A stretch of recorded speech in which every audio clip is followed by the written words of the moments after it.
Sobrang taas ba ng pride ng inyong karelasyon? Sobrang taas ba ng pride niya? Lagi ba kayo nag-aaway? O ang hirap niyang ang hirap niyang suyuin, or talagang hindi siya nanunuyo? Gusto niyo ba na siya yung laging nanunuyo sa inyo, lagi kanyang suyuin, siya yung laging nauna na makipagbati sa inyo at hindi kanya kayang tiisin? Hello mga guys, kumusta kayo? Panibagong araw, panibagong video na naman tayo. And sa araw na ito ay isa na namang video ang aking ituturo sa inyo ng simpleng gabay o simpleng pamamaraan na makakatulong sa atin. At bago ang lahat, gusto ko lang mag-disclaimer sa mga taong hindi naniniwala at hindi gusto ang mga kaganitong video. Please skip this video and maghanap kayo ng videos na gustong gusto nyo, dahil ang video na ito ay para lamang ito sa mga taong naniniwala and gusto mag-try. Sa lahat po ng mga nagko-comment po dito sa aking video, dito sa loob ng aking channel, mag-ingat sa lahat ng mga nagre-reply sa inyo na dinadala kayo sa kanilang WhatsApp Nemo app upang makaiwas po tayo sa scam.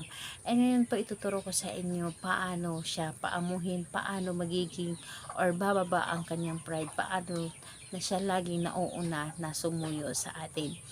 So, ito ay pwedeng gawin sa parehas ng kasarian, babae ito babae, and lalaki ito lalaki. And syempre naman sa ating babae at lalaki na mag-partner.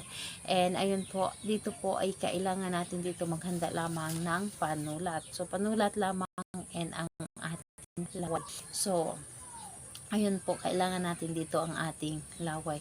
Alam nyo ba ang ating laway ay isa ito sa makapangyarihan or ginagamit talaga ito sa pagre-ritual na mapapaamo natin. And alam nyo ba na ang ating laway isa din to sa gayuma. So, ayun po, depende lamang natin kung paano natin ito gamitin sa iba't ibang pamamaraan. So, kahit nga sa ating mga amo or sa ating mga kaibigan, yung sa mga taong sobrang asama ng ugali, kung gusto niyo mapaamo, ay kaya ninyo itong gawin.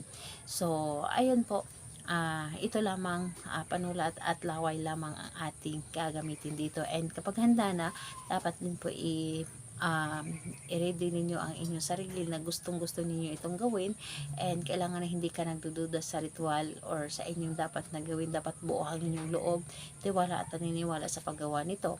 So lagi ko yung sinasabi at araw-araw ko yung sinasabi, yung tiwala at paniniwala at buo ang loob sa paggawa. So ayun po, kapag ready ka na, pwede mo na itong simulan. So ang gagawin mo dito sa iyong palad, isulat mo ang kanyang pangalan. Isulat mo dito ang kanyang pangalan dito sa iyong palad, at kung naisulat yun na ang kanyang pangalan dito sa iyong palad, ang gagawin mo, kumuha ka ng inyong laway.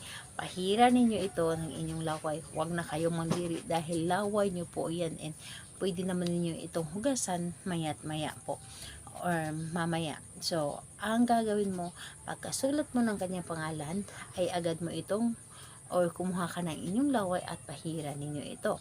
And kapag napahira ninyo ito ng laway, at sabihin ninyo dito ng 7 beses pangalan niya at apelyido, at sabihin mo na bababa na ang iyong pride at lagi kang manunuyo sa akin. Ikaw yung laging mauunang sumuyo sa akin at hindi ka na magsusungit sa akin. So, ayun po, pangalan, apelyido, bababa na ang iyong pride. Ikaw yung laging manunuyo sa akin at hindi ka na magsusungit sa akin. So, 7 beses mo yung paulit-ulit na sasabihin.